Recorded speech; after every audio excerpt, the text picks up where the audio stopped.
magaca shilinka Soomaaliga wuxuu soo baxay sanadkii 1922 xilligaasi oo gumeystihii Ingiriiska uu meel mariyay gaar ahaan gobolada waqooyi ee uu ka talinayay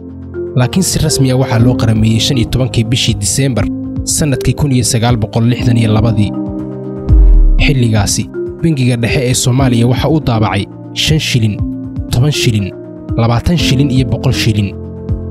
isbeddelkii labaad waxa shilin Soomaaliga lagu sameeyay 1975 iyo 1979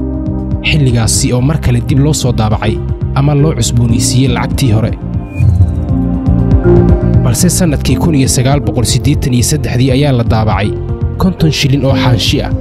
iyada oo 1989 kiina la daabacay 500 oo shilin Soomaali ah markii ugu horeysay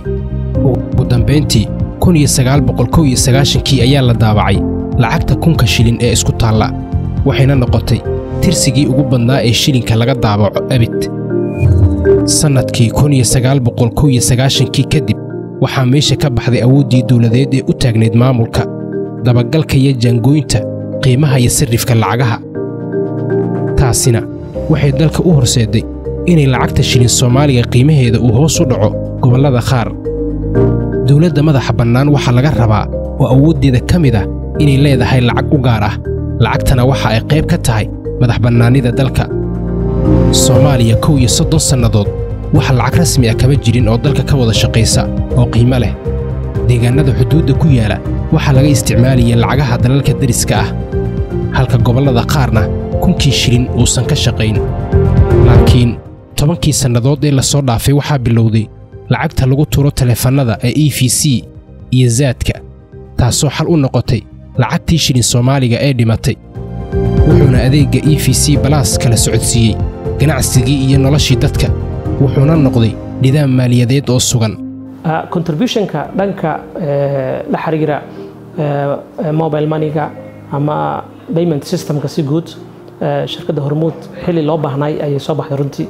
oo ah xilli lacagtii Soomaaliya ay samaysatay oo shilinka Soomaaliga ahaa uu suuqa ka sii baxayay waliba 500 shilin la diiday 1000 shilin oo si yaraanayay aadna u badatay lacagta fikta ah ee dadka soo daabacanayaan ay suuqa ku soo badatay taasoo dhawaato weyn ku haysa runtii wax dhaafsiga ama dhaqaalaha Soomaaliya dhawaato weyn ku haysay haddii ilaa haatanna ay sii jiri lahayd dhibaatadaas laga yaabi lahaa in balaayo ay ka dhacdo dhaqaalaha Soomaaliya oo dadku ay ku adkaa lahayd inay suuqyada ka shaqeystaan ganacsi samaystaan maxallada mushaaraad bixiyaan intaba ay ku adkaa lahayd marka inaan Soomaaliya laga sameeyo teknolojiyad dhanka la xiriirto payment system-ka iyo mobile money in la sameeyo wax sahlan ma ahan oo iska easy ma ahan shaqo aad u adag ahayd laakiin anaga hadda waxaan u jeednaa outcome-keeda u jeednaa oo ah in shirkadaha iyo ganacsatada yararka oo dhan ay stable yihiin aysan ka walwalaynin lacagaha soo galaya inay bari subaxii isbedelaan doorkii dawladda iyo bangiga dhexe ayaa wali meesha ka maqan waxaana ay caqabad ku tahay qarannimada dalka